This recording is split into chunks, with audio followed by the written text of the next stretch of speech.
You're listening Revolution Radio, freedomslips.com, 100% listener-supported radio, and now we return you to your host.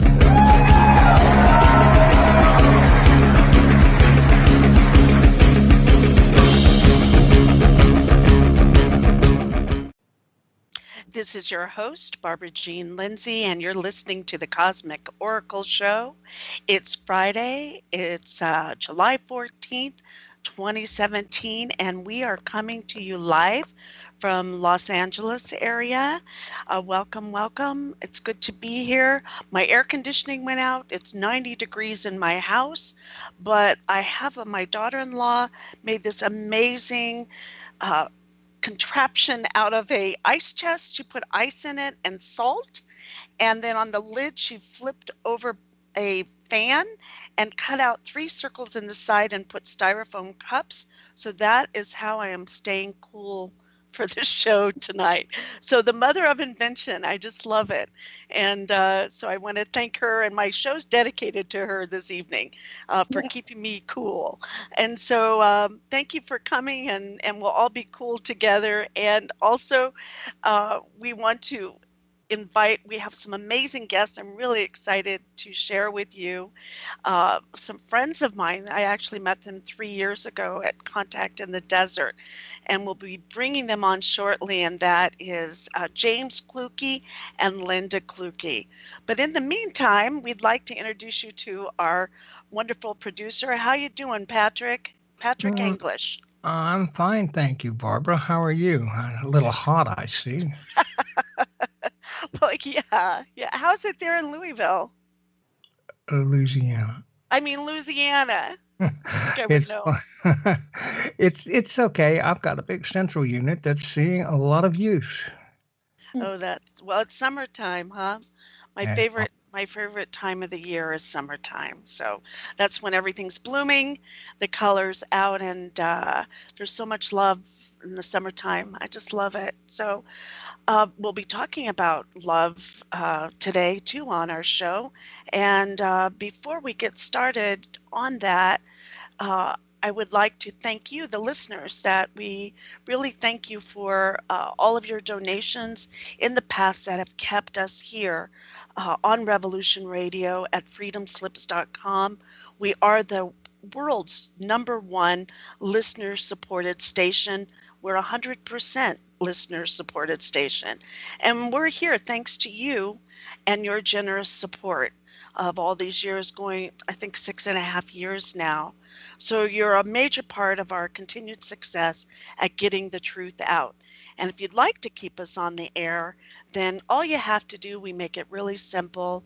Just go to freedomslips.com and hit that support us button.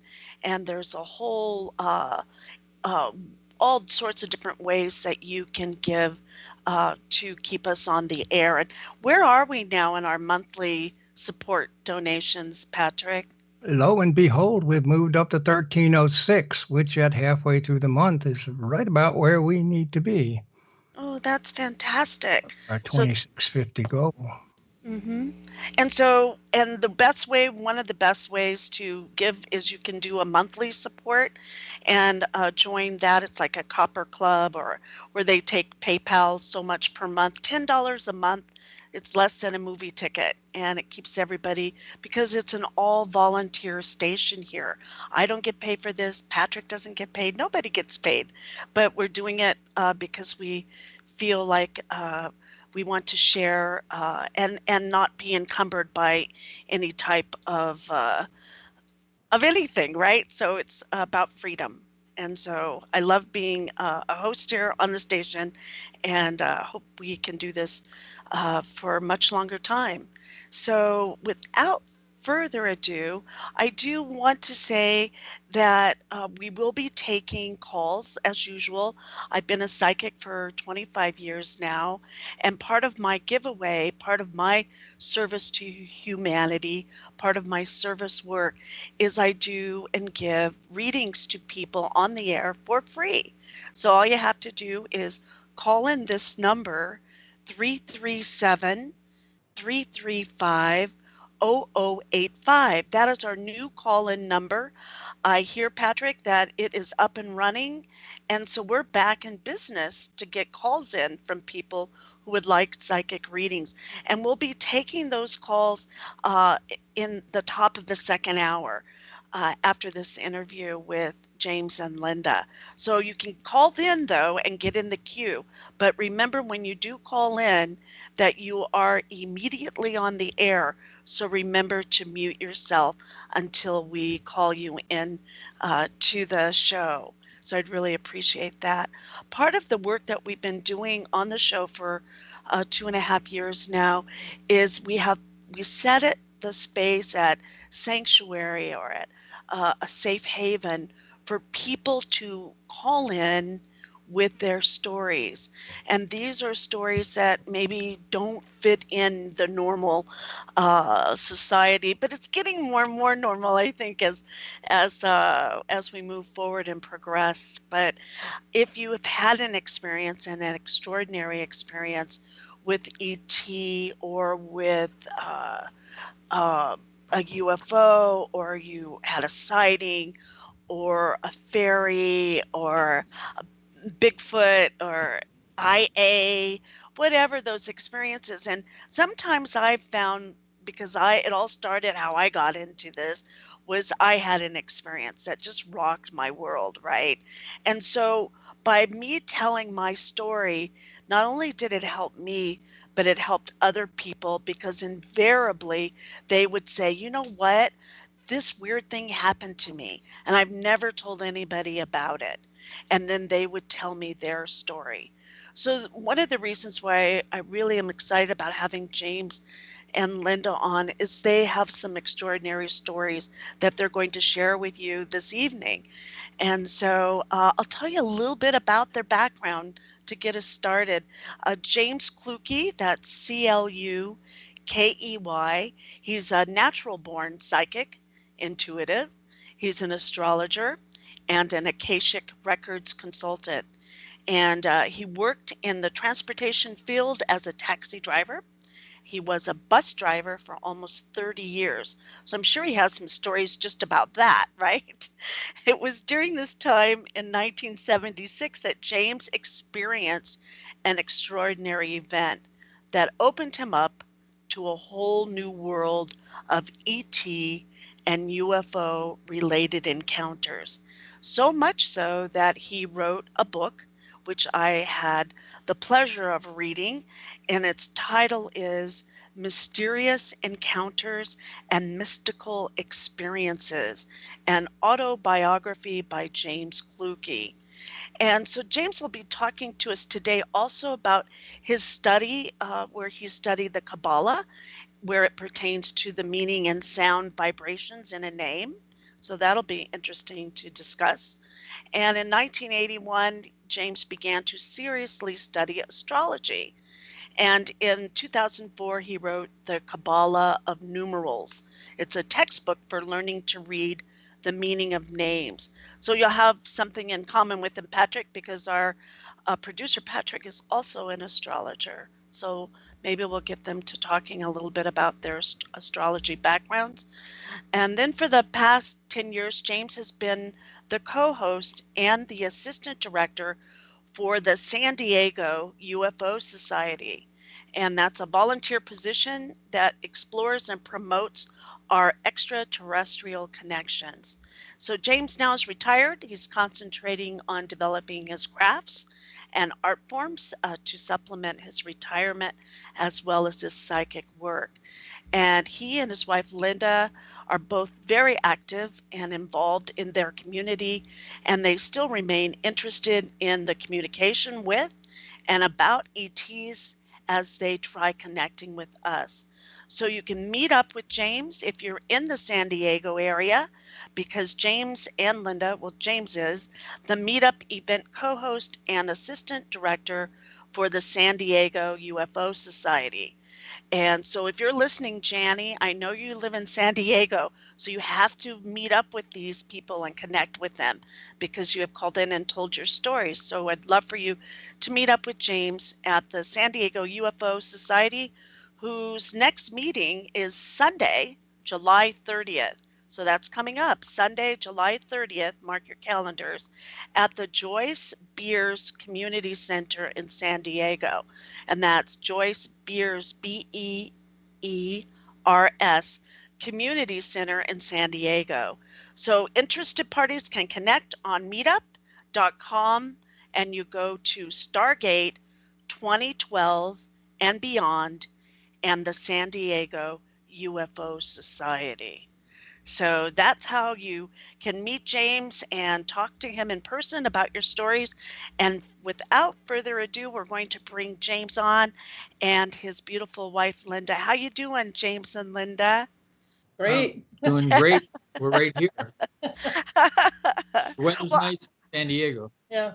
it is. One of my dearest friends live there in San Diego, and I keep telling her she needs to get out. So I have got to give her your contact information again, and you'll meet her. You'll love her. She actually does light language. So she channels light language, an ET being that her name is Tria when she comes in through Janny's body.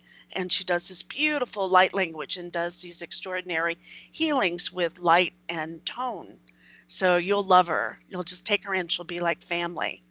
So do you find that's what happens when you meet up with a group? How many people meet up there as a usual, James? Anywhere from 30 on up to, I don't think it's ever fallen below 30 people. And you're talking about the UFO Society? Yes, yes. Yeah. Usually around 30 people. Most times it's a little bit more than that, but we get 30 all the time. It's steady people that just love us and we love them. Have you found any change in how the age of people? Is it all kinds of ages? You're getting more younger people or older people, or it just varies? There's no. Well, the other people that run this society, Alma and William Rowling, are married, and they are sky watchers. They go out and they actually contact UFOs. So we're getting a crowd of people that are interested in seeing and actually contacting UFOs telepathically and things like that. So they go out on these sky watches, and these meetings have to do with usually the next meeting is going to be Barbara Lamb, by the way. I don't know if you're familiar. I love Barbara. She's been on the show. She's going to be here on July the 30th. Oh, that's awesome. She's an amazing speaker, too. She's wonderful, and she has some great video, so. Yeah. Well, that's, and how much does it cost for them to be a member or not be a member? Or? I believe it's $15 if you're not a member and $10 if you are a member, and it's $25 a year for membership. Okay. And I have a feeling they wouldn't turn anyone away if they didn't have the money, right? Or I think it's kind of one of those things where the first time you go, if you didn't know you had to have money, they would just let you in anyway. But I'm not sure about that, because the policy on that, it could have changed. I don't know. Okay. So I'm not the policy maker on that. So it's up to the person at the door, really, and okay. So then they'd have to get in touch with us, and we'd say, "Oh yeah, go ahead." Okay. Well, it's wonderful that you've been holding the energy for that for so long. It takes to get people together. There's power when people come together and exchange information and have conversation, and you make long life friends there. So I really encourage people. We can do a lot online and learn and investigate about ETs and UFOs and IA and all these sorts of things, but there's something really wonderful when people meet up together face to face, where you're sitting next to someone and you hear them talking, and you start to relate them and relate to them and exchange stories and information, and just having that contact with one another. It's such in a way, it's like healing.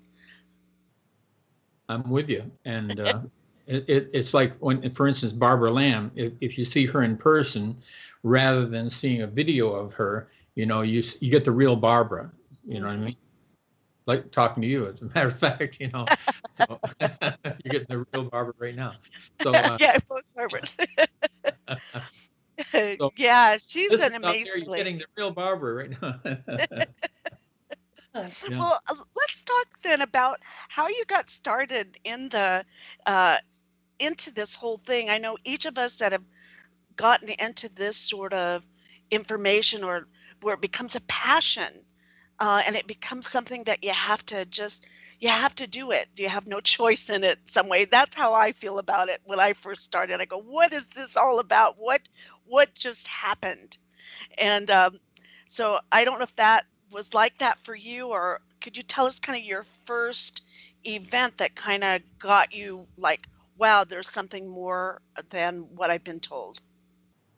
I used to have this meetup group. It was a Kabbalah / astrology meetup group. So I would cover both subjects, and had some people coming over. And that's where I met Alma, who was the head of the director of the San Diego UFO Society, along with her husband. And I'm a co-director. Anyway, and I'm usually a video coordinator also, video audio coordinator for the society. Well, years ago, I was this kind of a person that I didn't want anything to do with UFOs. I thought it was like, hey, that's something for somebody else. It's not my territory.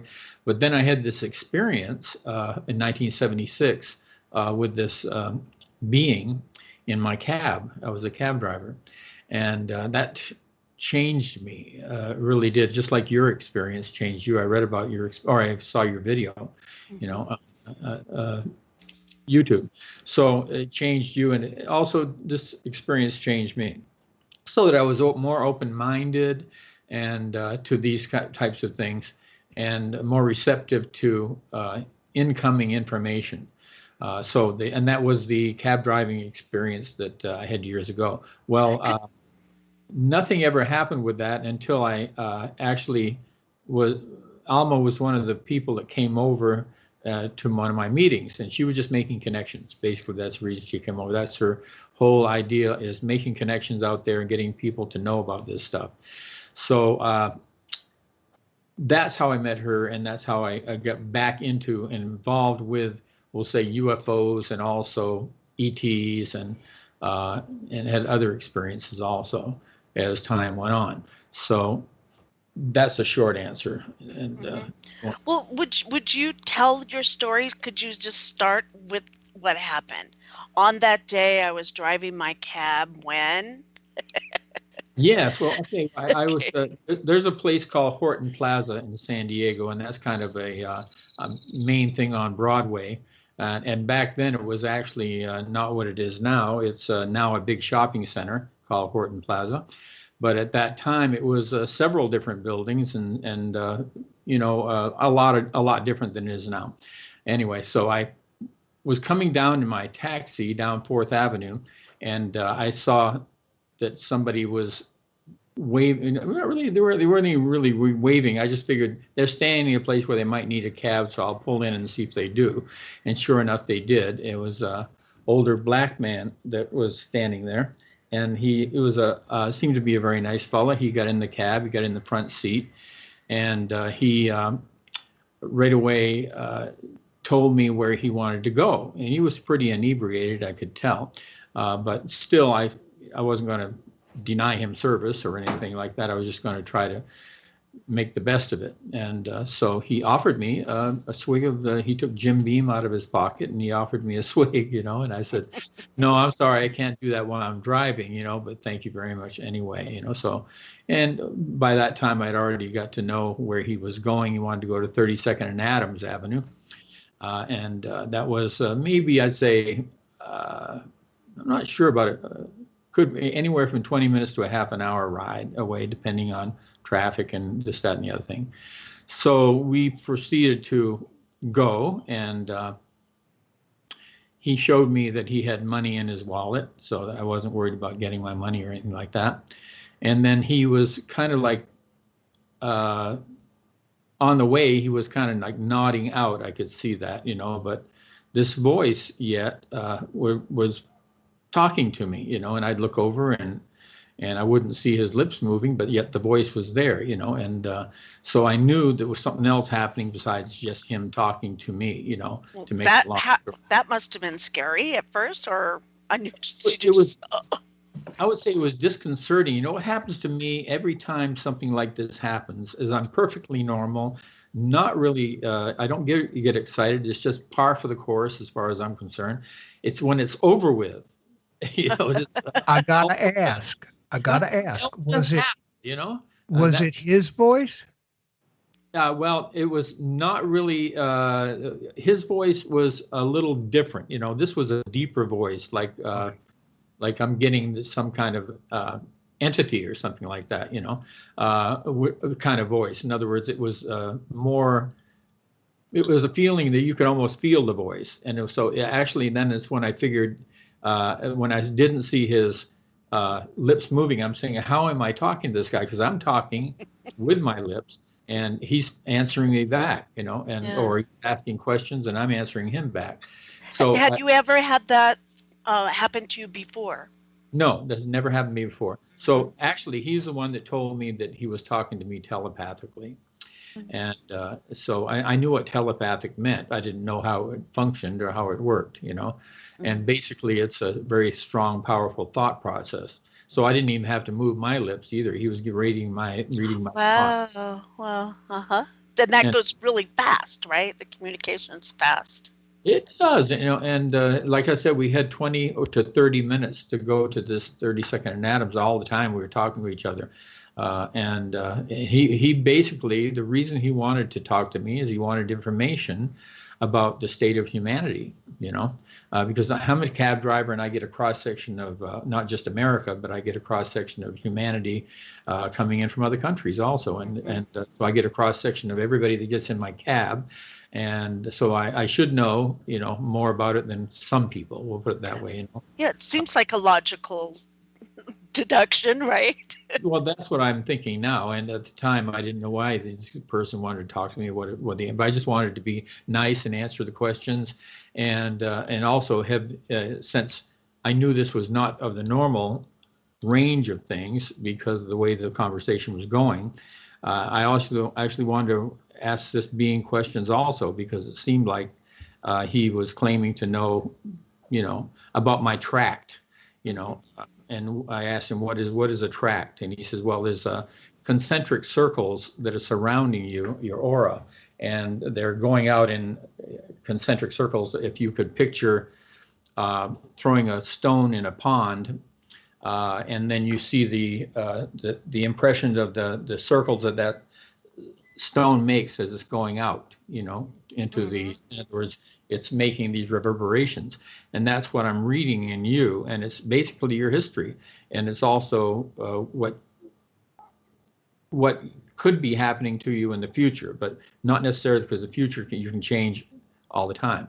You know, so he's telling me a lot of things, you know, and I'm finding it very interesting. So that brings up questions for me too, you know.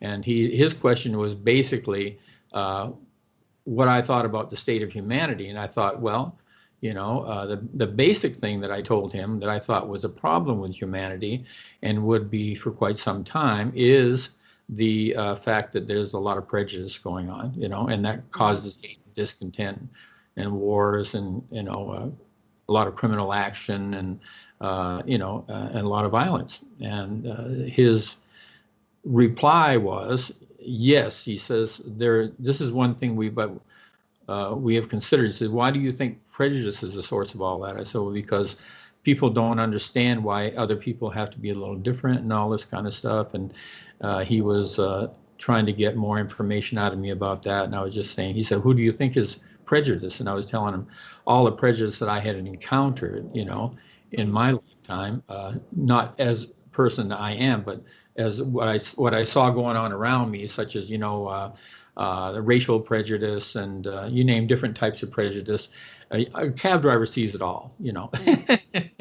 Yeah, religious prejudice, you know, all of it, the whole gamut.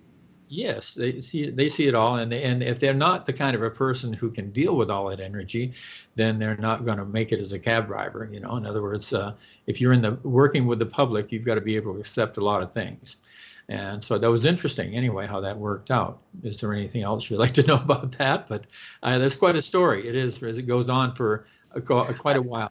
I would like to hear a little bit more about it. As you're, I'm sure our audience would want to hear this story, and if you could continue as to where it leads you, and then the end of your story as well. We have Sure. time for it. I think it's really important, It and is. I know it changed your life, and I think it can open up some of our listeners today. Yeah, so as we were progressing and going up to, I finally figured out, that this is not this older man that's sitting next to me, is some other being. And so he, as I'm thinking these thoughts, he's reassuring me that my thoughts are correct, basically, and that he's not this being and he is something else. And that he does still want the questions answered and things like that. I said, well, I have a couple of questions too. And I said, do you mind answering? And I said, no. And I said, well, what do you think the state of mankind is going to be, in the future for us with the problems that we do have, and the situation with the prejudice and all that.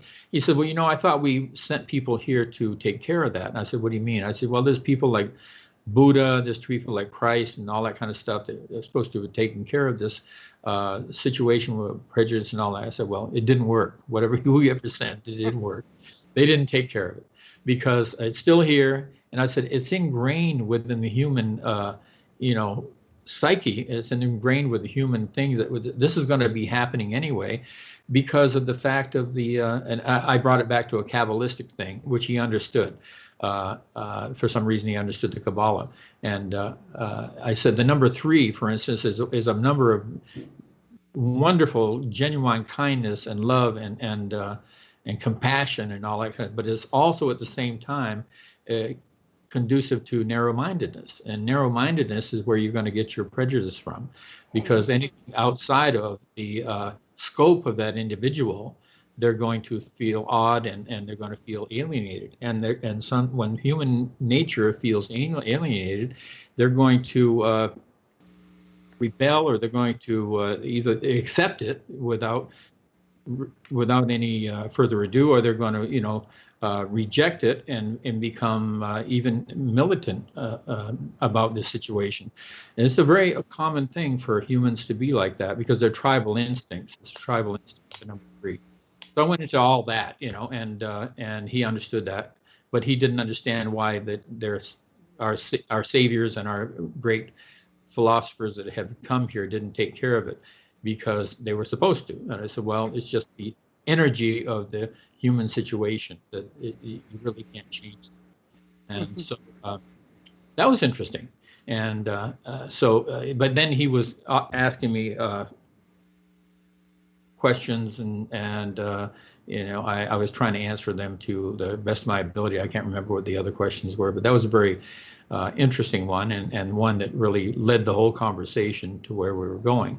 And so as we're going up through,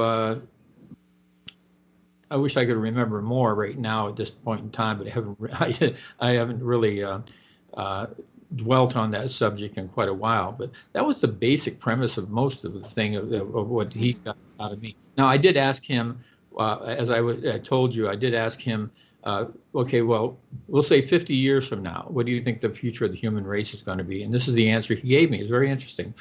And I've heard this answer before since, but I thought it was a very interesting answer at the time. He said, given the fact that humanity is like this, and as you stated, he says, if war and hate and discontent accelerate and escalate throughout the next 50 years, you won't see a planet Earth. You won't see a continuation of that. You'll see total destruction of the planet Earth. He says, on the other hand, if it goes the other way, and you see that you can build bridges with all of these people, and you can, he didn't say like build bridges, but that's what I'm saying right now. Mm-hmm, mm-hmm. And he said that if you can overcome these prejudices and you can start working together as a humanity and giving each other a little leeway, and he said there'll be you can throw away these phones that you have, you'll be able to all talk telepathically. He said you won't have to use your phones anymore. And I was thinking, wow, that's pretty neat. He says, and you'll come together as like a one world spirituality, that kind of thing. And that was kind of a nice answer, I thought, and I thought, geez, is that going to happen or what? Then you look at how humanity has gone since then, since 1976. And you find that no matter what I would have said to humanity, walking around and telling them about this story and everything like that, wouldn't have changed their perspective, wouldn't have changed humanity. Some maybe, yes, because they want to change.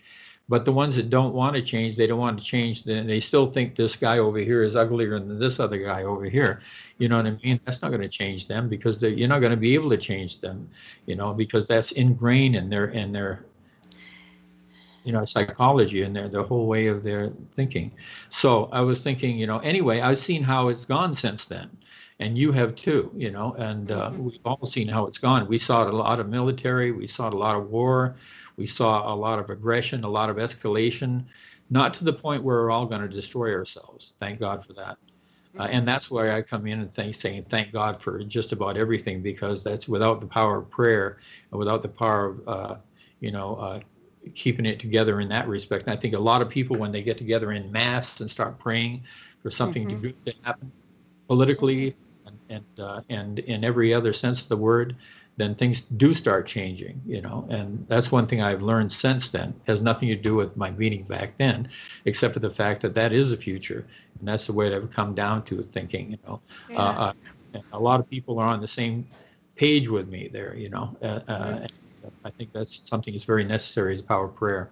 Yeah, and we have a choice of where we put our energy, right? We have a choice. If we can bring that positive energy, bring that and use it as a force to be reckoned with, just as much as evil. So not so much that light and dark or dark and light, but that I'm here to give hope. I'm here to, to say, I love this part in your book. Out of all the things that I read in your book, there was one small quote that I found that hit home to me, and that's why I wanted you on the show. And that is, love is the salvation of the human race. When did I say that? That's a beautiful thing. I like that. It's a beautiful, beautiful quote, and that is on page 40 of your book. And I just thought, because you're talking about our energy and that there are these cosmic forces and entities that are against the light, that are against universal love, that are against peace, that are against unity, against a clean and a harmonious planet. And they wish destruction, they wish violence, they wish death. Yes.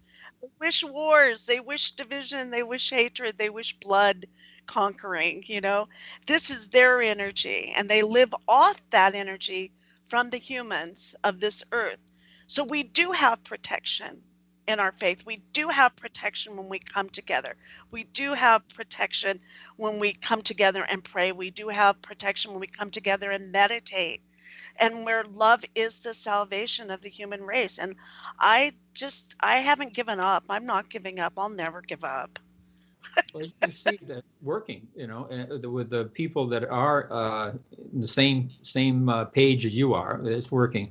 And I did want to tell you more about that story also. Yes. If I can interject. Please proceed. Yeah. So actually, I had asked him. I said, "Well, I would like to actually take a look at you on the way up there." He says, "So that's impossible. We can't let you do that. My leaders, or the ones who sent me here, say we should never show ourselves to you because it would freak you out too much. When I say freak you out, that's modern language for scare you, that kind of thing. In that he said that, I said, okay, well, then I guess I won't be able to see you then. I says, no, he says, you won't. He says, I'm not allowed to do that. He says, but let me just tell you that I am of a reptilian origin, and I am from Zeta Reticuli, and which is a star system, out there. If you have, I said, yeah, I have a map of that on the wall at home of the universe, and I know exactly where you're talking about. I've seen that on the map. He said, well, that's where I'm from. And he said, that's where I'll be going back to, he says, and eventually when I get my mission, my mission is complete. So I said, okay, well, and he wasn't supposed to show himself to me, right? Mm-hmm. But at the end of the trip, when I cab finally got to 32nd and I hope I'm not jumping ahead of myself here, but when he got to 32nd and Adams, there was like a baseball field there or something like that. It was where he got off, and it was a big lawn. And so the gentleman, black fellow here, he got out of the cab and he slumped to the ground below. In other words, he sat down on the ground. And he just kind of slumped there, and I'm thinking, wow, is he going to be all right? And then this being told me, telepathically, he's going to be fine. Don't worry about him. And then I proceeded to just normalize the whole thing. And the cab driver, what they did back then, I don't know what they're doing now. I haven't drove a cab in years, but they used to have to write down the trip that they were on. Time started, time stopped, whatever. Where they started home. Like I started at Horton Plaza and ended up at 32nd and Adams. And so I'd be writing that down. And when I was writing that down, I looked up, and I saw this kind of like jolly green giant kind of lizard person standing there, right? In front of the cab. And that was a little disconcerting, Wow. How tall was he? He had to be probably, I'd say, at least 5'11", about the same height I am, 5'11" to 6 foot, maybe a little taller than that, which I've heard since then is not that tall for reptilians. They're a little taller than that. So apparently, I also heard since then that there are several different types. There are positive and beautiful reptilians, and there are negative ones that supposedly live in the earth and all that kind of stuff. I don't know about all that, but I'm just saying.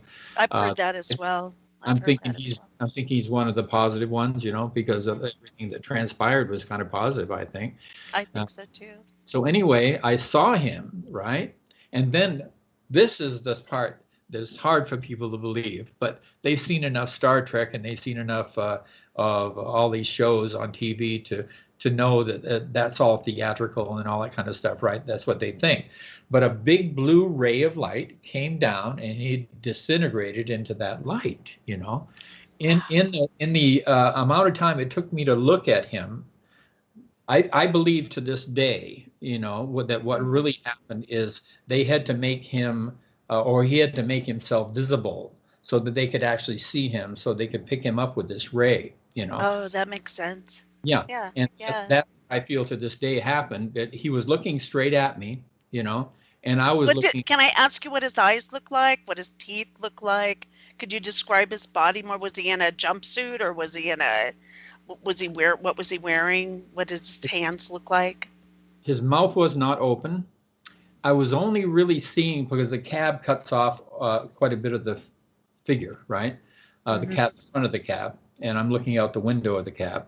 So I didn't see his legs and stuff. I just assumed what they looked like, and I did see him from the waist up, and probably a little bit more than that. I don't know. I don't even remember him wearing clothes.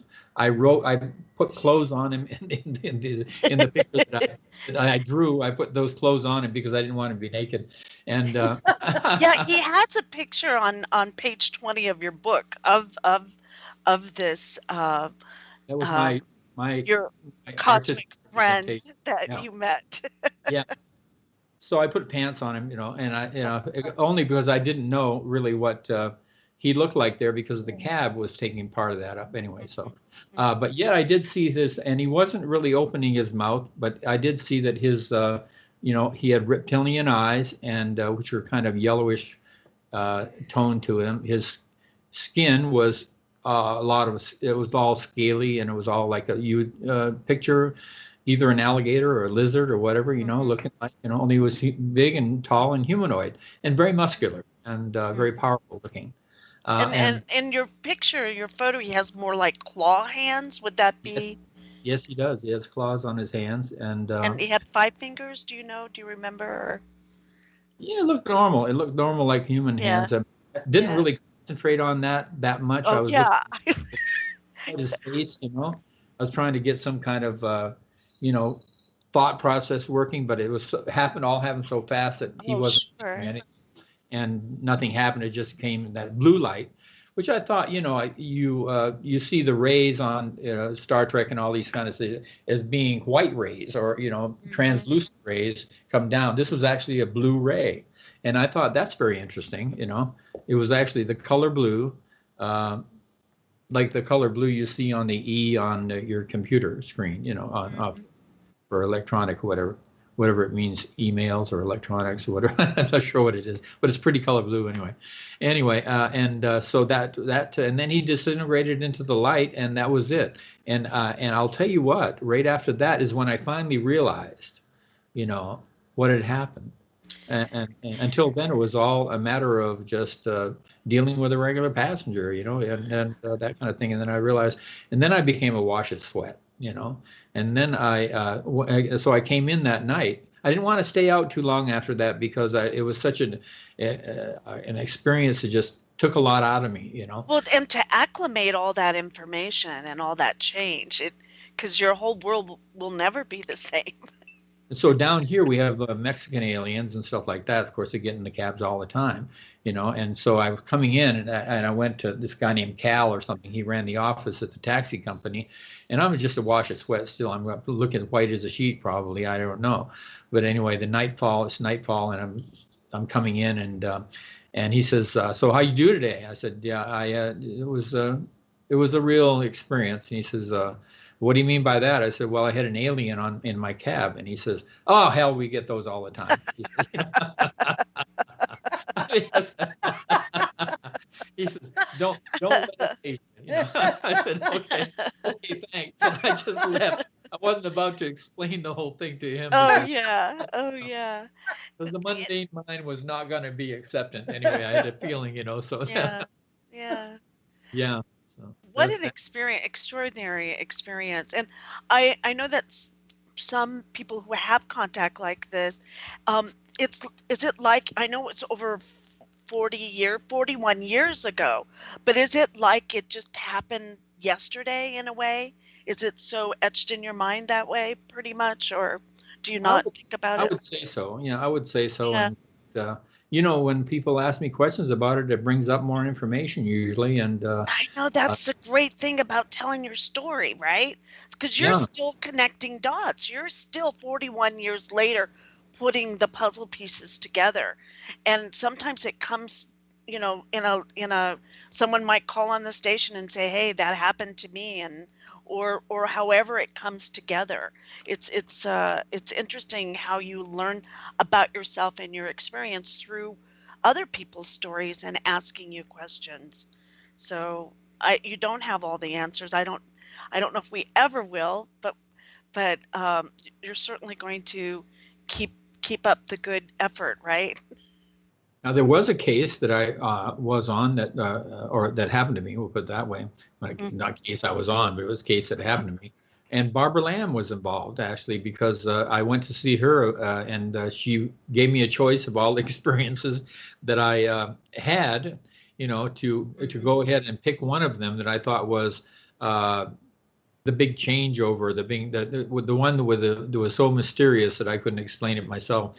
And so I did, I told her a whole totally different story, but you need to hear that first one, because that brought out the telepathy in me. That brought out a whole, as you know, with your experience that you went through. It's an amazing experience, by the way, that it changes you. I mean, it changes you molecularly, I think. I believe, and it opened you up to all these other senses that you weren't aware of. That's right. What it did. And I think we're learning that each day. There's so much more to us than we've been told.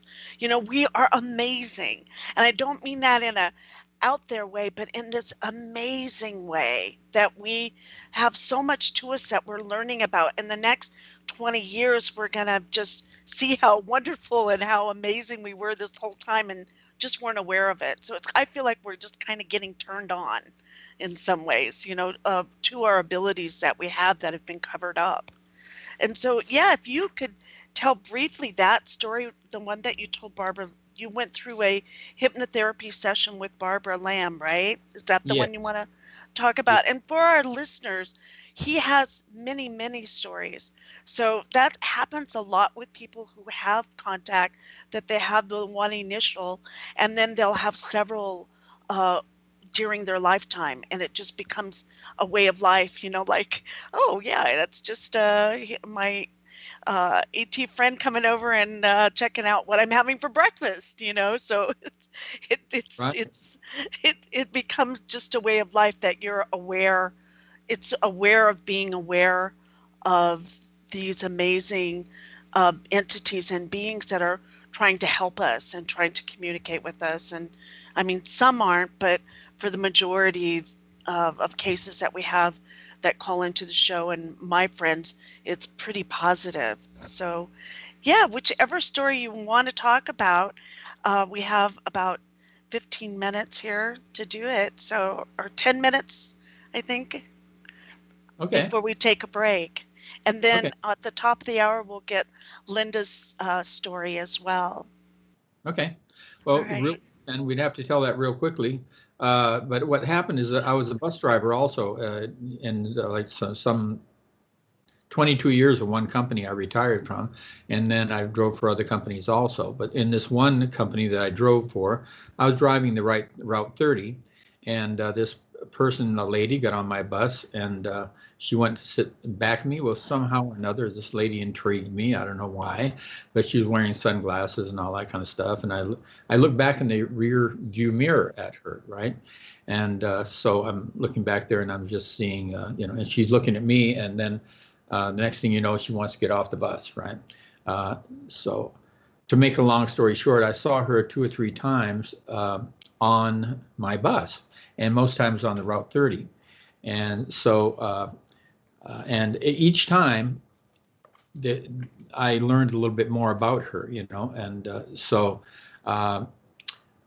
but I always found that she was very intriguing and almost hypnotic in a way, and so I wanted to know more about her, and I'm not sure exactly when all this transpired, but at one time she got on the bus, and I just felt like taking a break and talking to her, So I went, and the next thing you know, I'm sitting.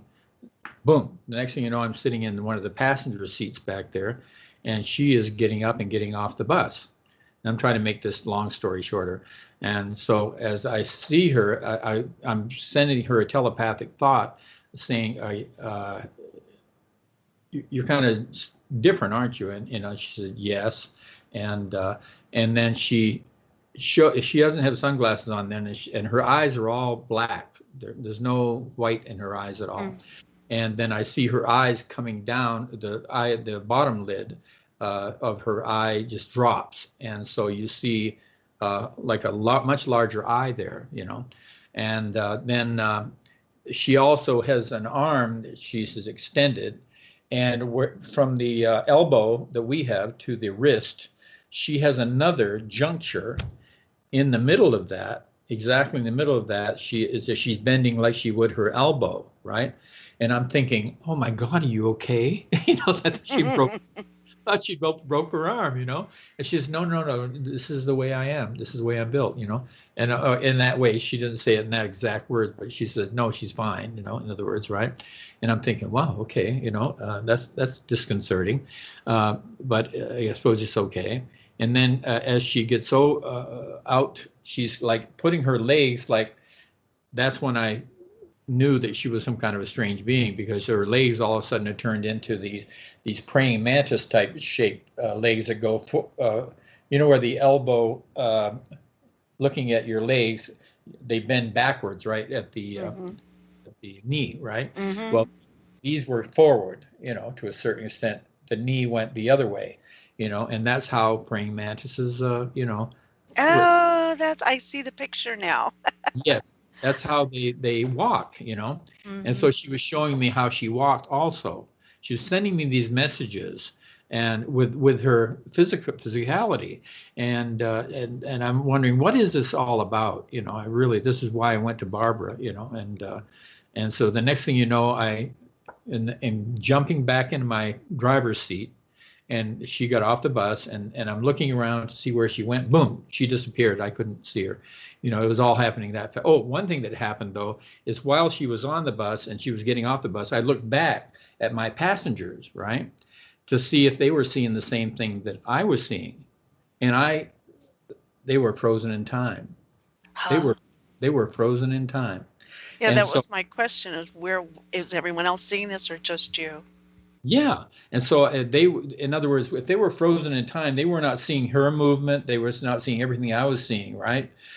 Because they were frozen in time. They were like only seeing what's in their time frame, So they couldn't see a person walking off the bus if they were frozen, right?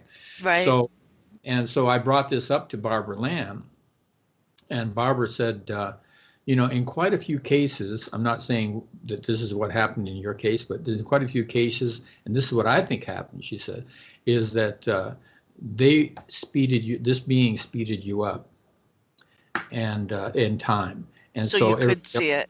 Everybody else was just working in slow time, and you were working at the same speed that this entity was working at.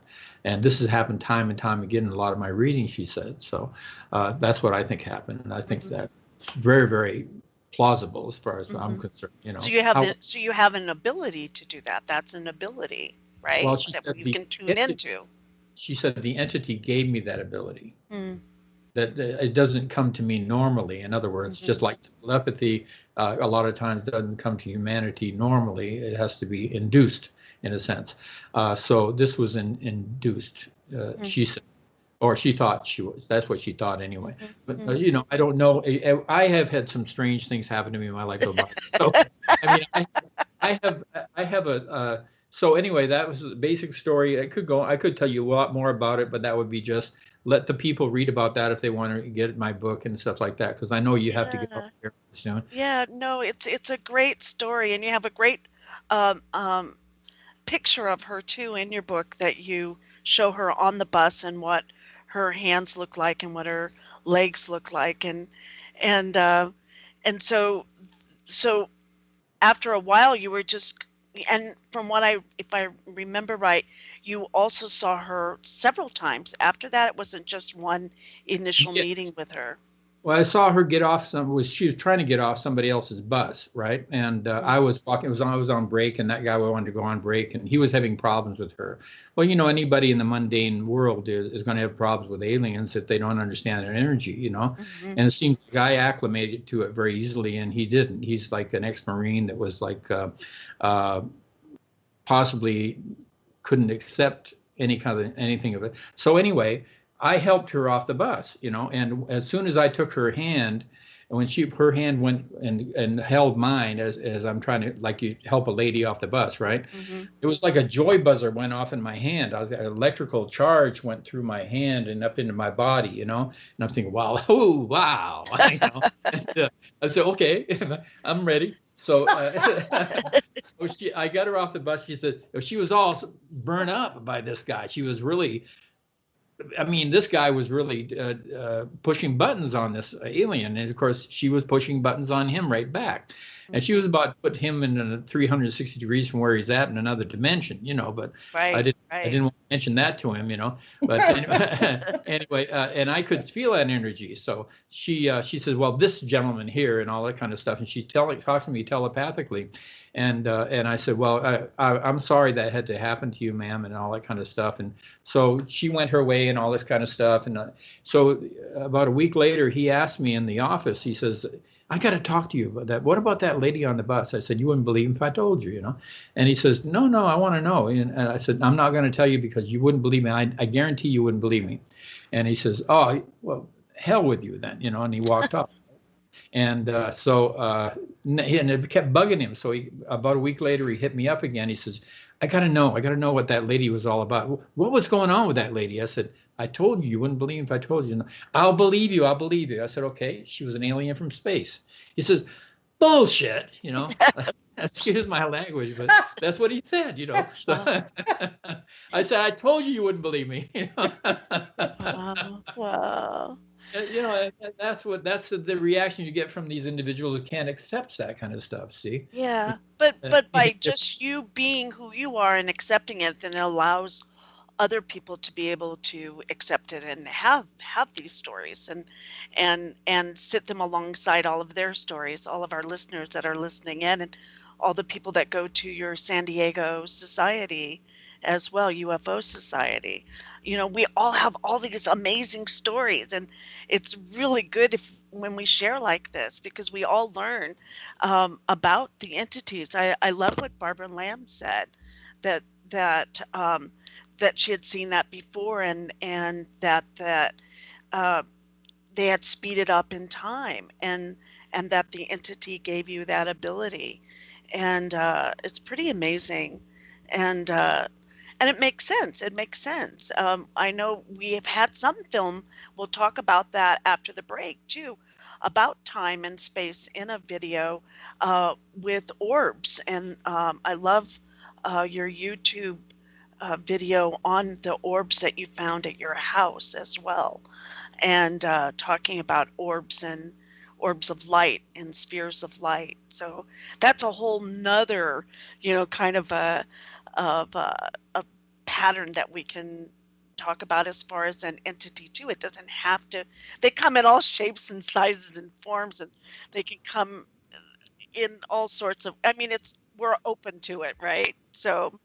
Well, thanks for sharing that story so far. Everyone stay tuned. We'll be right back with Linda's story that I know that you'll just be uh, in love with her.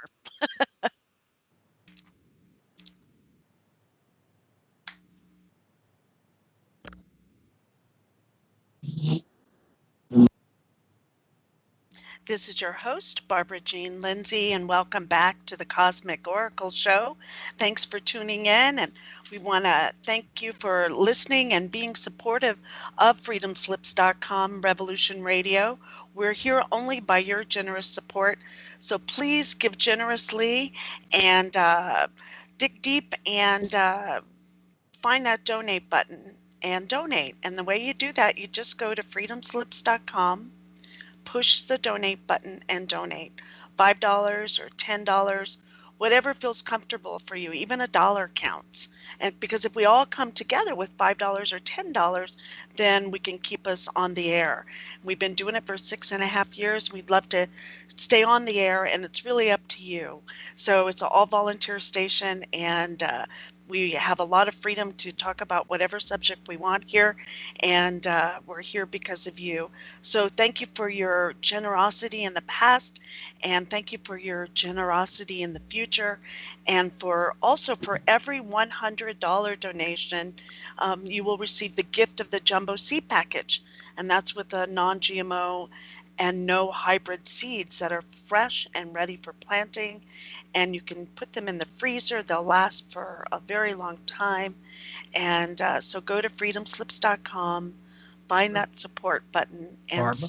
Yes. You got to specify you want the seeds. Otherwise, they'll just think it's a $100 donation. Oh, that's good to know, Patrick. Gets you that, yes. And I want the seeds too, by the way. It's a gratuity. You're not buying it. We just give it back to you in appreciation, but you need to imply that is what you want. Okay. So. Fantastic. So you can do that. They make it easy. You can pay with PayPal, however you want to do it. So, yes. So the seed, and you have them, don't you, in your freezer still, Patrick? Well, they're not in the freezer, but I have them, yes. Oh, I thought you had them in the freezer. I don't know why. You can put them in the freezer. They're supposed to last for 25 years in the freezer, but they'll do a good 15 if they're not in the freezer. I've only had them for about 3 years. I haven't used them yet, but they look very nice. I haven't unsealed them, but I know what's in them. Mm-hmm. It's kind of like a security, isn't it? In a way. It's one of the best things you'll ever buy. It'll be the last seed pack you ever buy, unless you want to get some extra seeds that are not included in that. But yeah. Yeah, it's a good value for your money. So please donate, try out our seed package, and make sure you let them know if you do donate $100 that it is for the seed package. Thank you, Patrick, for that information. Sure. Okay. And so we're back with James Clukey, and it's it's just been really fun. I feel like when I met his wife, I first met Linda at a Contact in the Desert about 3 years ago, and we just clicked where we just knew each other. I know all of you out there have found somebody that you just click, and it's like your vibrations click and you just want to know everything about that other person. And that's kind of what happened with Linda and I, and that's Linda Clukey, and she's a guest on our show this evening too. So Linda, would you like to come in and say hello to our listeners and tell us a little bit about your story? And I know you help out at the UFO Society there in San Diego, and I know you work a lot at Contact in the Desert and helping get the word out. So welcome aboard the Starship Cosmic Oracle this evening. Thank you, Barbara. And yes, you are absolutely right. We just kind of clicked. And isn't that just a beautiful thing? Mm-hmm. I wish that was the case with every single person we ever met. Wouldn't that be grand? Yeah, I like that future. Yeah. So I've kind of been interested in all the things having to do with the occult, and I don't know if it's because I'm a Scorpio or if it's just because I want to know the reason why. And I think maybe that's an integral part of what it is that has caused me to have the experiences that I've had, is because I want to know why. I want to know, why I'm here. I want to know why this is happening to me. I want to know, the reasons behind it and why people do the things they do. So I have this really deep interest and desire to find out the reasons why things happen. So this experience that I'm going to tell you about took place probably back in, I'm going to say 1995, somewhere around in there. I had come back down to San Diego and left my ex-husband up in Saratoga, California. It's up by San Jose, and had come down to San Diego with my kids to start my life again. And it was hard to find jobs at that time. I'm an admin assistant. And so I enrolled with several different temp agencies and was able to keep myself going in temporary work for almost 2 years. And during that time, it was kind of touch and go when you're living hand to mouth. All the income that you're getting is either going directly to rent, to car repairs, to gas, to kids' clothes, to food, to, just being able to survive, to make ends meet. So it was really a struggle at that time. I happened to get into a situation where I didn't have work for about a week and a half. That ended up in a kind of a convoluted way, having my family come and take a look at me and my situation and have a family meeting with me to ask me, well, are you sure that you can care for your children, and maybe we should, have your kids live with somebody else in the family so that you can get your, yourself together. And that caused me a great deal of stress. That didn't happen. But, just the idea that your family could come in and approach you about this was very, it pretty much ripped away whatever support I thought I was going to get from them. Mm-hmm. So, and at the same time, being unsure about what my situation was, work-wise, being able to support my kids. During this time, I came to realize that I needed to move so that I could get a place that didn't cost as much in rent. And so it was during Halloween. And and of course, all these things that happen in my life seem to happen in and around when my birthday is. So my birthday is on November 7th. So here I am moving on Halloween. I mean, literally, I have my boyfriend over, my kids are in costume, my mom's over there. We're packing up and putting things in boxes. And we had brought my daughter back from getting her over at my stepmom's house, my dad's house. Their Halloween, chili. My daughter was not feeling well, and she was running a fever, and she was throwing up, and she had diarrhea as well. So all of these combined really kind of caused me a lot of concern. I called the ER, and they said, yes, definitely bring her in if she's got all this stuff going on. And when they brought her in, I went in. They wanted to do a spinal puncture and get some spinal fluid to determine whether or not she had MS, multiple sclerosis. But she wouldn't let them do the puncture on her. She kept fighting them. And they gave her several injections, enough for like a full-grown person, full-grown man. And they still couldn't get her to stay still for it. And they had to eventually knock her out so that they could get this. And then we were admitted into the hospital, and we had to wait for 3 days. So that was on like a Friday night, I think it was. On the following Saturday, I needed to go to the county and take a county test so that I could apply for the county and work for the county. And now, mind you, because we're moving, so this is now the 31st was on the Friday, November 1st is the next day, and I'm supposed to be out of that house. My daughter's in the hospital. I'm spending the nights in my hospital with my daughter, and my son and my boyfriend and my mom had moved me into the new place. So when I left the hospital to come home and change clothes, nobody had put anything away in any sort of semblance at all. The couch was still on its end. They hadn't even put it down so you could sit in the couch. They had the box with utensils for the kitchen and the bathroom. I mean, nothing was, and I couldn't find anything, and I just flipped out.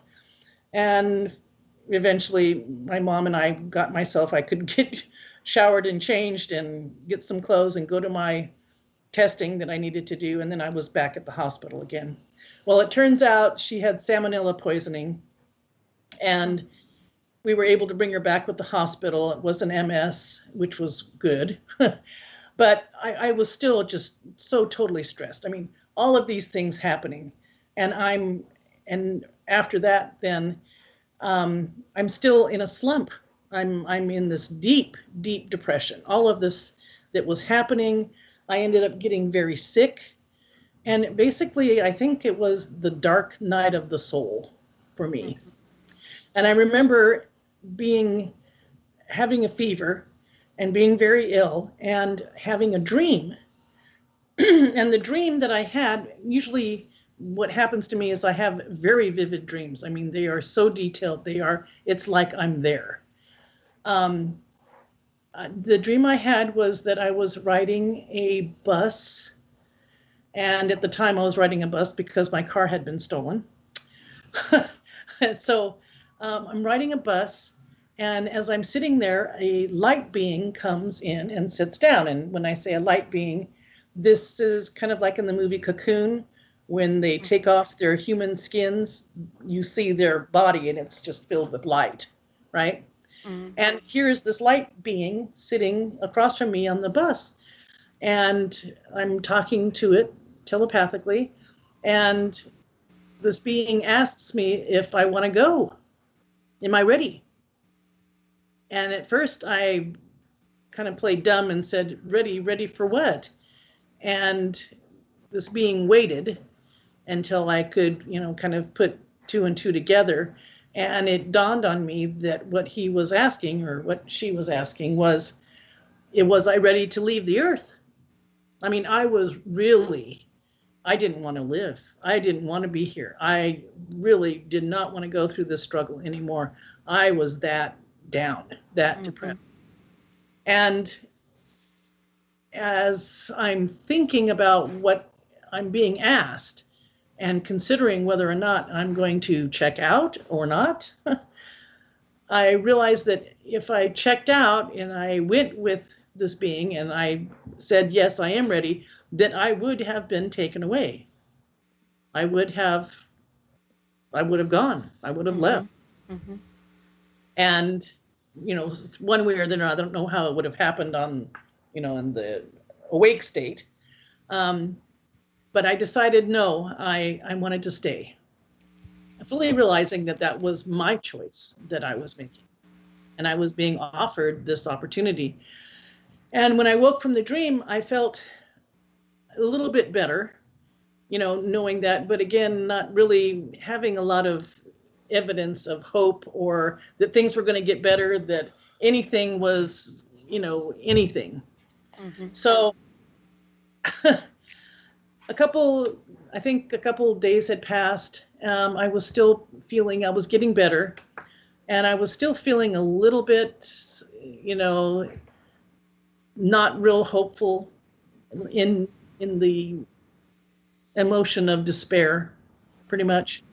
And I remember crying. I mean, I didn't have a boyfriend. I'd broken up with my boyfriend. I felt really alone. I felt unsupported by everyone. Here I have these 2 kids to raise by myself, no assistance from their fathers. And then I went to sleep. And as I'm laying in bed by myself, I feel the edge of the bed dip in, like somebody sitting next to you on the bed. And I felt someone come in behind me, as I'm curled up on my side, they come up behind me and put their arms around me. And I could feel this. And I tried to move, but I couldn't. And I tried to move my arms out and still couldn't move. I was really, really, really held very closely and I couldn't move. And instead of resisting this, I decided to just see what this was. Was this good or was this a bad kind of a thing?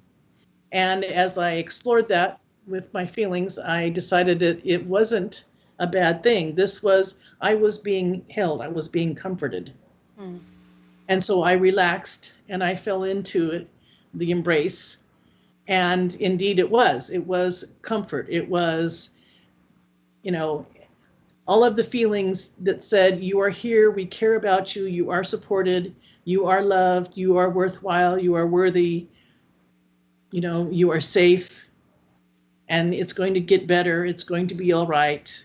All the things that I needed to know on a very deep, deep level. And I woke up the next morning. I don't remember what my day was about, but it wasn't shortly after that I got a phone call from one of the places that I had temped before I got a job at the county. I came in, oddly enough, out of 200 people, I had tested the 3rd highest score. And so they offered me a job along with the first 7 people that tasted highest and working for the county.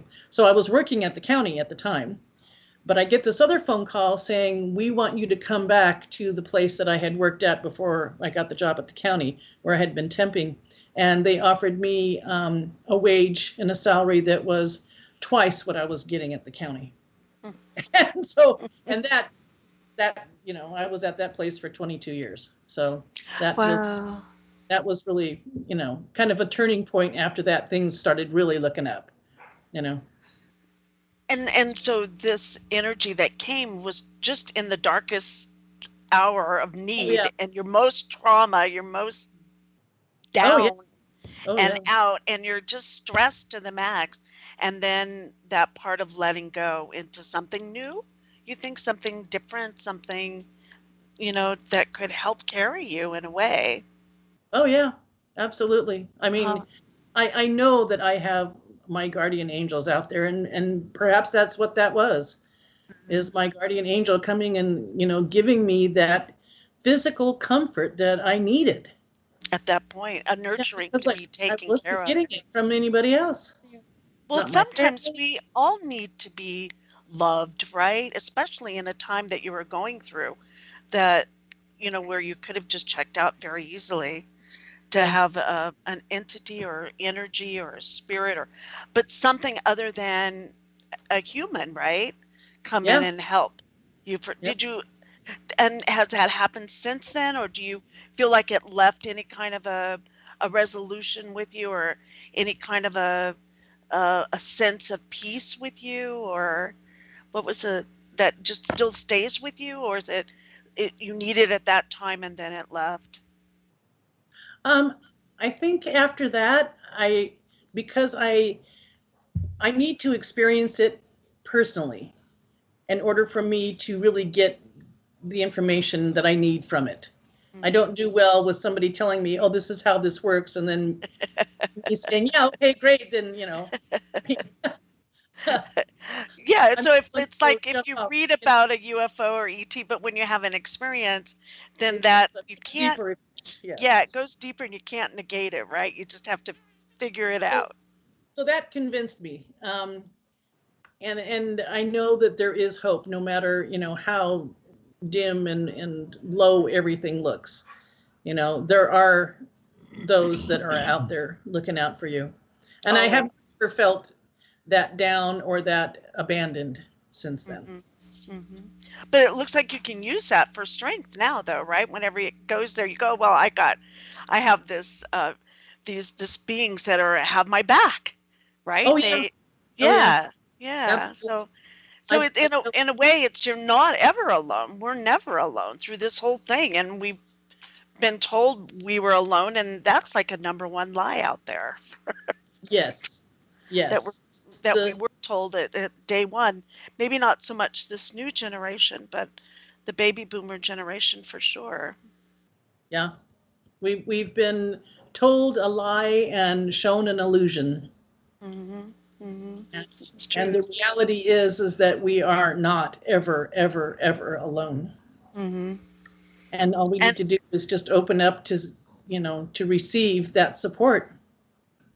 And that love, right? And then that can come down on in our third dimension and actually then manifest as well. And I know you have stories about manifesting. Can you tell briefly that story? And then we want to get to James's orb story. So you told me this story in front of a friends of ours that we met at Contact in the Desert. I think it's an awesome story. Are you talking about the money? Yes. Yes. Okay. Well, just briefly. Okay. So I ended up parking my car where I shouldn't have parked it, and my car got towed. And when I found out that it was going to cost me as much to get it out of Hawk as it was for a car payment, which was going to be due in the next 10 days, I decided to give my car back to Toyota. So I'm now taking public transportation in order to get to my job, that job that I've had for 22 years. I would get up at 5:30 in the morning. I would take a bus to the trolley. I would take a trolley to the coaster, which is a train. I would take the train to where it dropped off in Sorrento Valley at my work, near my work. And then I would walk for 1.5 miles to get to my work. And then coming home, I would do the same thing. Now, I had to leave work at about 3:30 so that I could catch the 4:10 train back down to San Diego so I could take the trolley and the bus to get back home. And I'd get back home around 7:30. So in order to make sure that I didn't miss that 4:10 train, I needed to make sure that I could do that 1.5 miles in enough time to get me to the train and not be late. That meant that I didn't want to walk on the side of the road where I had to wait for the 6-turn traffic light, where all the left turn lanes and the lights are changing to allow those people to go through. So instead of walking on the sidewalk, I walked on the side of the road that didn't have the sidewalk, where I'm walking with traffic, right? And I'm making great strides as I'm walking down the road this time. Now, on this particular day, I had probably $3 in my checking account. I mean, I really cut it close, and sometimes I was into the negative. But here I am. I don't have any money in my purse for lunch, and I'm eating the little soup things that they give you, the cheap ones that they give you in the vending machine kinds of stuff that they had at work that were free for anybody. And so I'm walking down and I'm thinking to myself, okay, I live in an abundant world. I live and I'm imagining myself and in this abundance, because it is really an abundant world.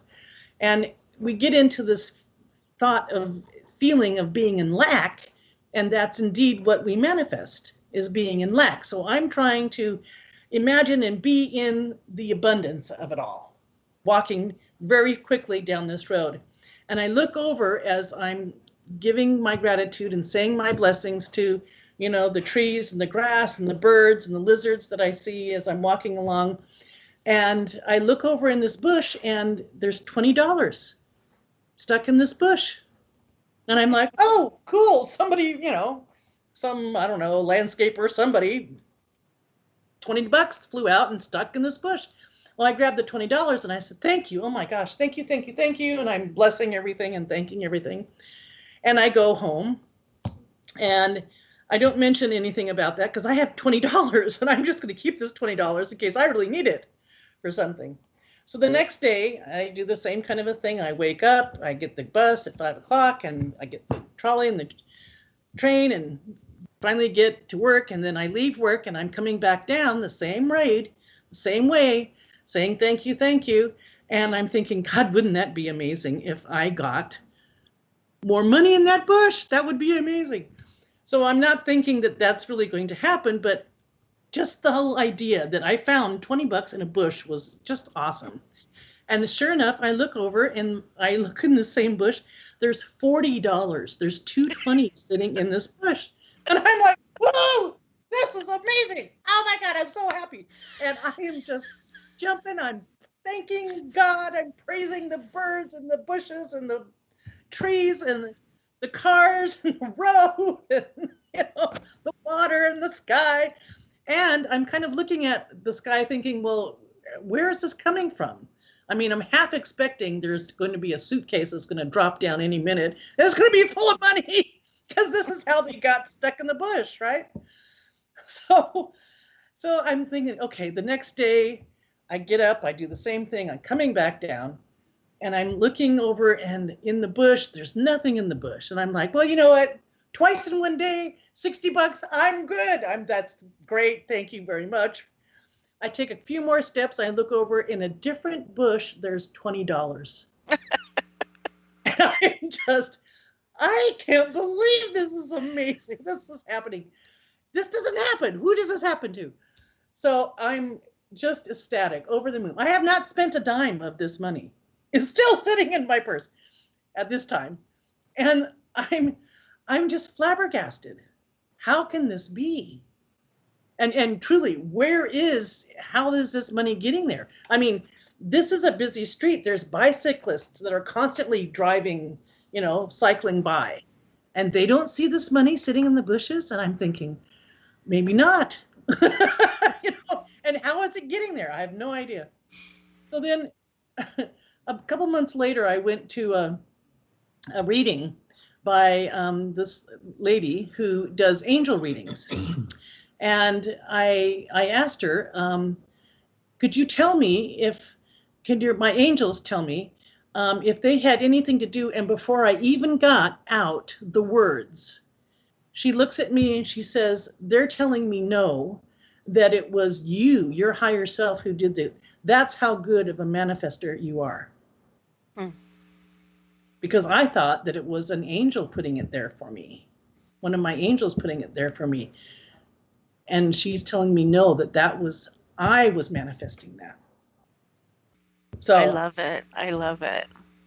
Okay, I'm just going to keep my mouth shut right now. It's like, I'm going to go back to gratitude and say thank you very much. Thank you very much. Yeah. And so that resonated as true for you. Oh, yeah. Yeah. And so if we can manifest that, and if you can manifest that, that means we listeners can manifest that. And it's being in that attitude of gratitude. I truly believe that is the key. And how often do we forget? I am not good about being in that attitude of gratitude all the time. I'm, like everybody else. I'm experiencing the human condition as well, Mm-hmm, mm-hmm. But well, it's a hopeful story. I just love that story. And I'm sure listeners they'll love it as well. Yeah. Thank you for sharing that. I'm in gratitude for your story. You're welcome. And so we would like then to segue to James. And James, I did want to talk about in your book, there are, you have a whole section on, the title is, What Are These Orbs? And I did go onto the YouTube channel. There's a YouTube, a James Clukey, that's Clukey YouTube channel. And in it, there is this amazing story of orbs and actual video of orbs. And I was wondering if you could talk to our listeners a little bit about that. Does that feel good to you? Or we can talk about whatever you want to talk about, to whatever's up for you. And we're riding the energy wave here this evening. I'm still here. So, yeah. Actually, what happened there is I have some friends, and I've already talked about them somewhat. William Rowling and his wife Alma, who is a channel, and he is also in a way, a channel. He's a summoner, UFO summoner. Mm-hmm. So they hang together. They got married, and a beautiful couple, and they have a great time. And they also, she's on Blog Talk Radio also, and I'm not sure what the channel is, but she has a show on there.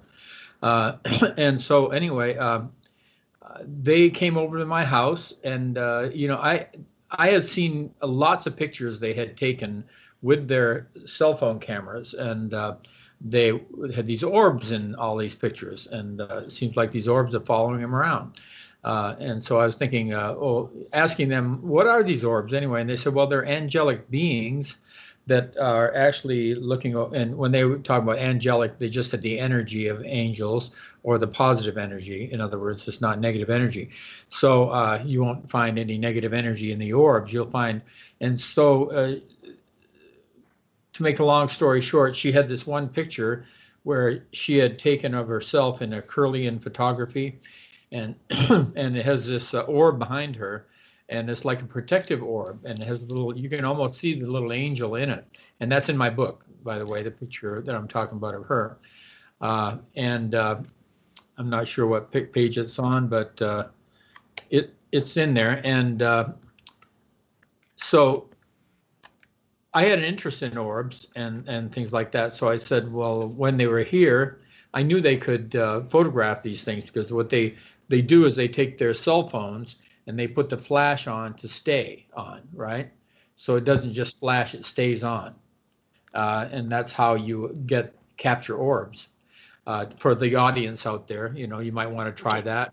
Could you say that again? Because sometimes when people hear something, I'm just getting the feeling, if you could repeat what you just said. It's significant. Yes, it is. And so basically how they're capturing these orbs is they have these cell phones, and I think they have Samsung. I'm not sure if I don't want to advertise for any particular company, but I've noticed that not all cell phones have this function, but some do. So theirs did have this function, and they would be able to put the flash on to stay. So they would pan the room with the flash on, and they pick up all these orbs. And that's how and in fact, just the photos they took, the same thing. They took a flash, and these orbs would appear in the. Now, if you're a kind of a person who attracts orbs, or this beneficial energy, what I call beneficial energy, you'll find a lot of them around you. If you're the kind of person who is a negative person, they don't want to hang around negative people, so they won't be a whole lot, in that room that the negative person is associated with or living there. To give you some example, okay, and so to repeat what I had said, you need a cell phone that has the flash that stays on in your when you're taking a photo or a movie, either one. And in this sense, it's a movie they're taking. So I on just a whim, more than a whim, it was just a whim, and that I thought maybe they can pick up some orbs in my house, while they're here, right? So it was their camera or their camera in their phone that I proposed that they would do that. And so as you can see, you've seen the orb movie, and you see they picked them up all over my house. There was just abundance of orbs, and I'm not bragging. I'm just saying there was an abundance of orbs, and I think just beneficial energy is around me. There was also negative energy in that same house with another video that you may have seen. Yes. Yeah, and that was more or less a negative entity that I had attracted also. So and they both exist. They both exist. Yes. But this one with the positive orbs was just amazingly beautiful. You could feel the energy. And then when I started playing I have these sets of 7, all the different chakra notes on the what they call these crystal bowls, right? And I went in and I started playing those, and you could just see the flying all over the place. They just love that. The orbs just love that energy of me playing these bowls. So if you want to go in, like she said, like Barbara said, it's James, and then my last name is Clukey, Clukey. Just type that in the YouTube search channel. You'll come up with my sites, and you can see this orb thing. What'd you say the name of it was? What are these orbs, right? Because I questioned what were orbs and everything, and it was explained to me they're beneficial energies. They're like little angelic energies that are really protective spirits. So that's as much as I can tell you, unless you have more questions. But really, you have to see the video to really see it. Yeah, I think it's under Stargate 2012, if I remember right, something like that, on the video. To find it. I could be wrong on that. Well, I liked what you wrote in your book about orbs, and I'll just do a little quote here for you, our listeners. And it says, James writes, "You have to have a connection. You have to be at a certain level of consciousness. So not everyone at this stage in their evolution will be able to communicate with them." And I'm talking about orbs, but I'm also saying generally with extra-terrestrial, with IA, with all these sorts of different entities, and fairy and fae, and Sasquatch, or you have to have them show up, and that's to be with you within your energetic field, because we're all vibration, or to have them show up in your videos or pictures. And so James writes that he actually has been able to communicate also with UFOs himself when on a skywatch one night, and he would ask them to appear, and seconds later they would show up. And I have had several people tell me that from when they went to skywatch, that they were able to, that they felt this feeling that they were the ship, however many miles away from them, but you felt a connection, a genuine connection, and that you could actually talk with the ship. And I know we're shifting very fast from orbs and light beings and light energy and positive energy, and the transpiring of that energetic communication. I remember we had Patty Greer on the show 2 weeks ago, and I just posted her that interview up on the Cosmic Oracle show on Facebook today. And in that, she said that there's 2 orbs of light that come, and they communicate with each other, and it's the actual communication of the 2 orbs in a crop circle that actually lay down the crop. And so I'm finding that, isn't that awesome? And and so it's with these orbs, like you're saying, they're positive, they have communication, they're gifting us something, they're communicating with us. And in your video, it's very positive, and they seem to get, the more you would get excited, the more orbs would show up. Yeah, I noticed that too. I was feeling very positive about the when I started seeing them in the living room, and there's an actual vortex in the living room, in the middle of the living room. So that's what we were talking about when in the video, when we were talking about they're coming out of the vortex, they're coming around. It's like we were getting excited because we're seeing them pop up from through the bottom of the floor, and so there was an actual that was happening, but they were coming from all different directions actually. Can you speak briefly about a vortex? How, for our listeners who aren't as familiar with the term vortex, what do you see it as? I know we all have our different views of what an actual vortex is, but this is it's a vortex actually in a room, not actually in a natural environment, but in your home. Yes, well, there's portals. There's portals where beings or entities can pass through from one dimension to another. I believe that's the same thing as a vortex in a way. Vortex actually it's a little different than a portal, where a vortex actually is it's hard to explain, but it's a swirling mass of energy that will either suck entities down through it or emit them. In other words, they will come up through it. So it's a passageway like a portal is an open door or an open window, like that kind of thing. Whereas vortex is a swirling mass of energy. It's a different thing, but it does the same thing. So entities can pass back and forth through those, So would you say like a Stargate, a vortex, and a portal are kind of all similar tools that are used for interdimensional travel in a way? Like a small Stargate, like that. Yeah. And I think, again, you attract what you need to attract at the time. In other words, if you're on a low frequency, you're going to attract low frequency beings or entities.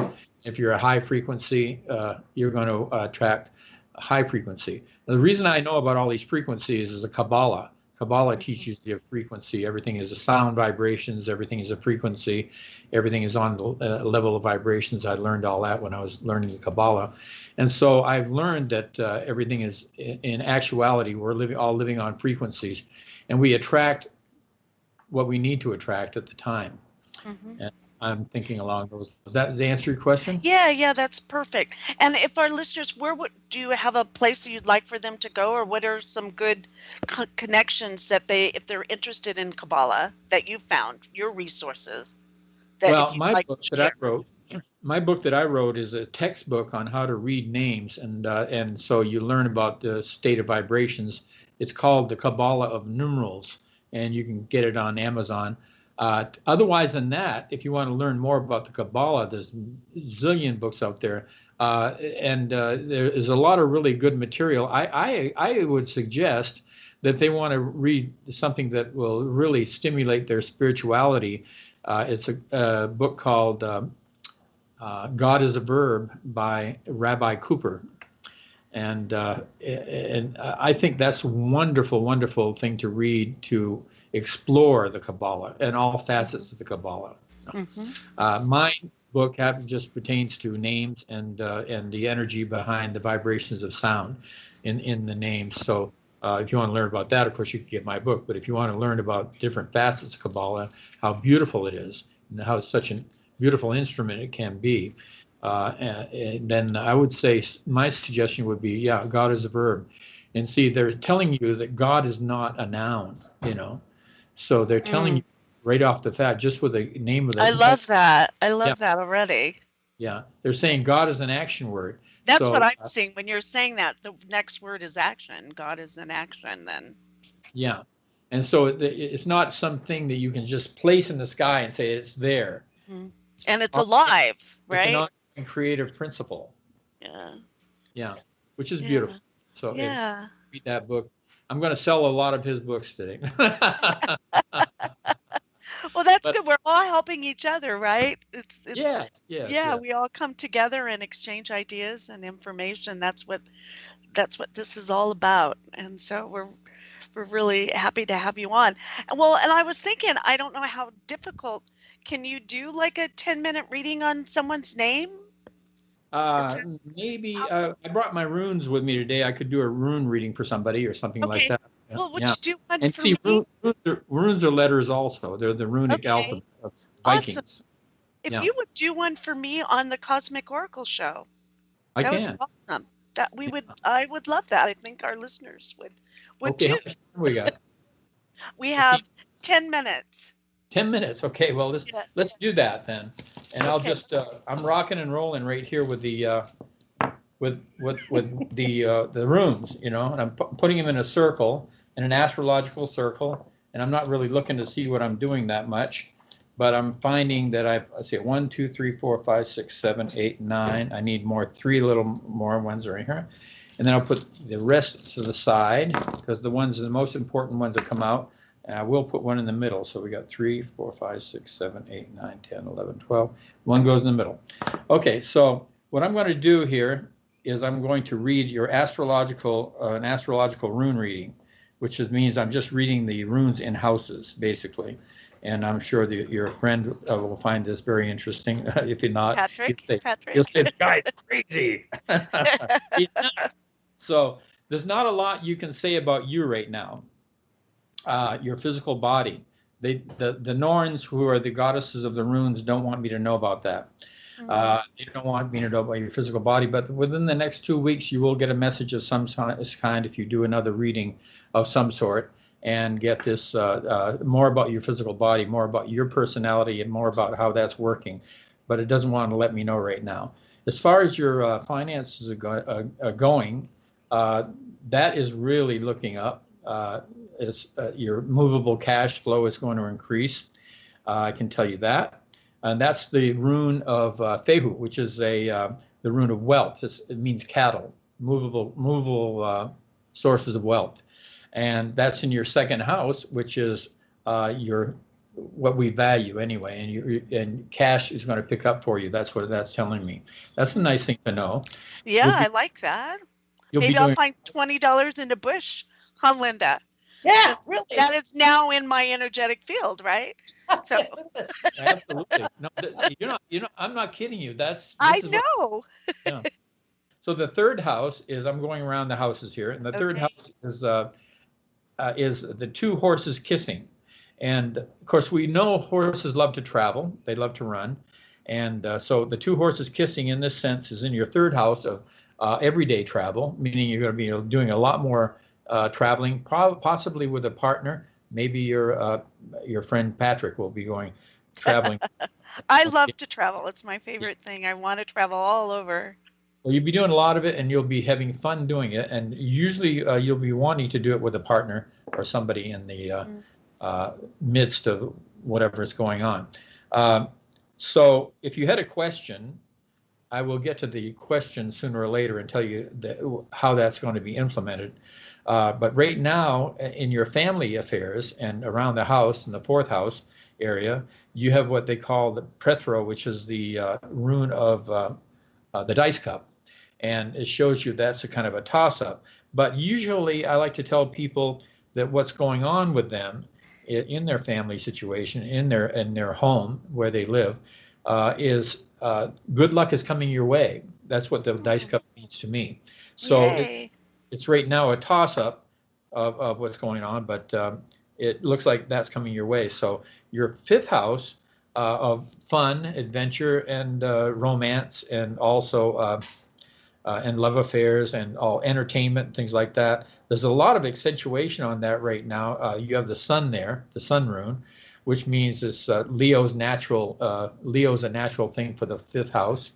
And so the sun rune would be natural in that house, meaning I'm a Leo. I'm a quadruple or 4 houses in Leo. So when do you got this in that house? And so the sun is in your own natural house of Leo, which means you're accentuating romance, you're accentuating entertainment. You are entertainment, and the sun is shining for you there. So the spotlight is on you, and your personality.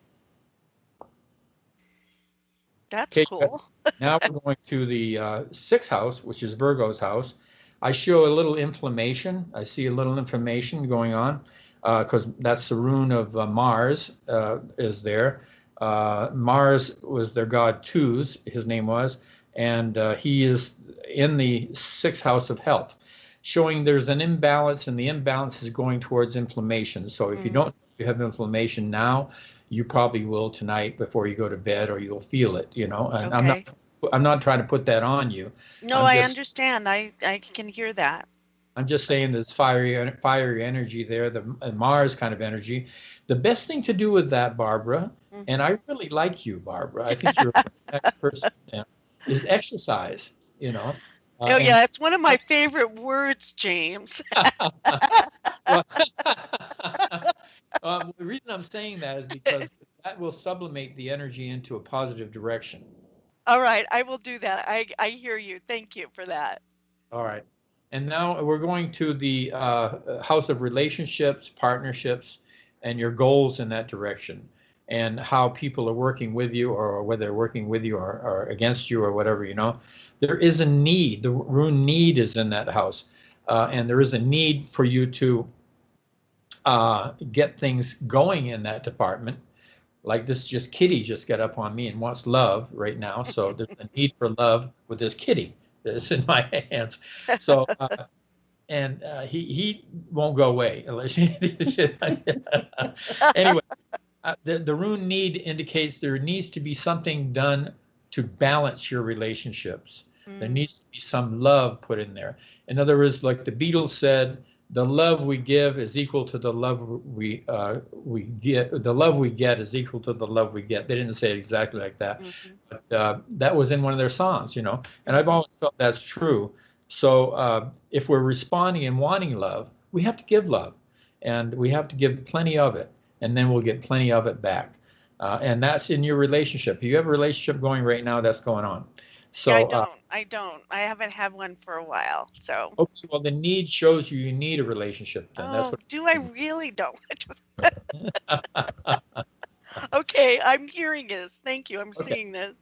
Relationships can be more than just romantic relationships, though. Knock on wood, knock on runes or something like that. So with the eighth house area, in the eighth house area is your occult, your money that you owe to others. It's also others' values that they have about you. The rune of pride is there. Pride in your clan. It's a flag. It's a pennant, and you're proudly displaying that you have enough wealth to carry on, and you don't need anybody else's help right now. But you'll take it anyway, in case they want to donate or something like that. But yeah, you have a lot of pride in the way your whole situation is going.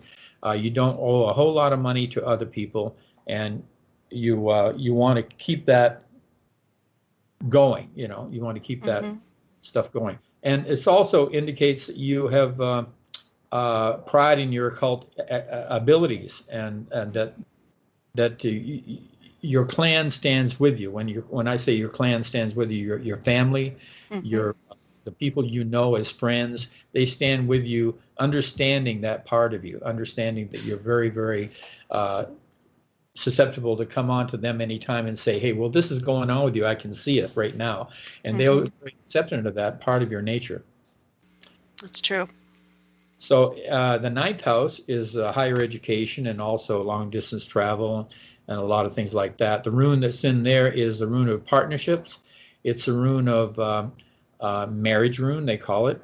It's also the rune of being born again, into a new vibratory rate in the higher spheres of, we'll say, higher education, some metaphysical education, and whatever planets you have in the ninth house right now. I'm going to say natally, if you have any at all, they are actuated. They're being actualized.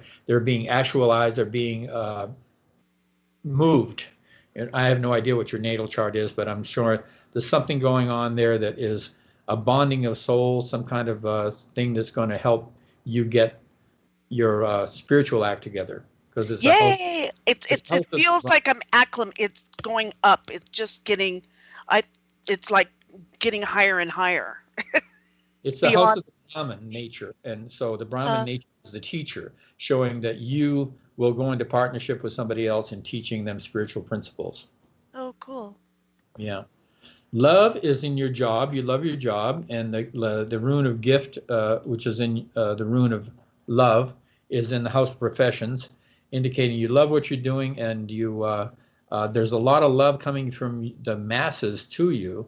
A lot of people love you, and you don't have any idea how much they love you. They really adore you and think the greatest things, and they would like to send you something is like a small token of their appreciation. So you might want to announce that at the end of the show.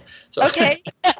Well, we have just a minute left. So okay, so that's the 10th house, which shows a lot of love. Wherever you have a lot of love, you have a lot of positive energy going into that. And your 10th house right now, you have a lot of positive energy going in. Wonderful. I appreciate it. I appreciate everybody. So this will have to be it on the show. Thank you for coming, James and Linda, and sharing your gifts and your stories with us. It all inspires us and gives us hope, and that we just keep carrying on the good fight, and that it is all about the love for humanity and a love for one another, and that love is the salvation of the human race.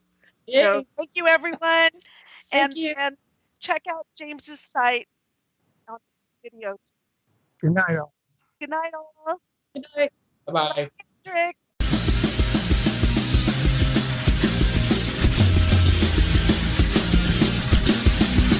Thank you for listening to Revolution Radio.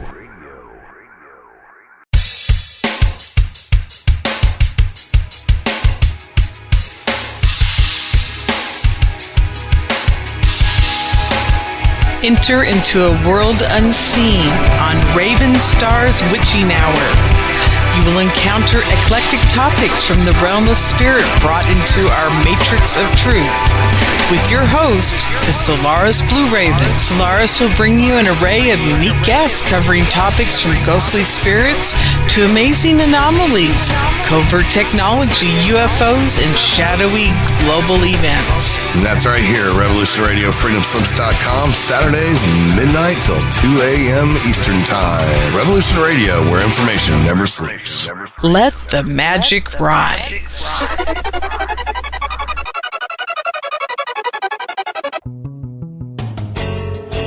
Hi everybody, it's me, the Fetch, host of Inside the Eye Live. Before the Sunday mainstream media political pundit talk shows, there is Inside the Eye Live, where we break down some of the weekly mainstream media talking points before the talking points even get aired. Add in some entertaining stories, weather, cats, intriguing and informative guests, and you get one of the most listened to Saturday morning streaming media political talk shows going today. And it's all right here on our flagship station, Revolution Radio at freedomslips.com. So join me, the Fetch, for Inside the Eye Live every Saturday morning at 10 o'clock a.m. Eastern. It is truly intelligent media for the politically aware.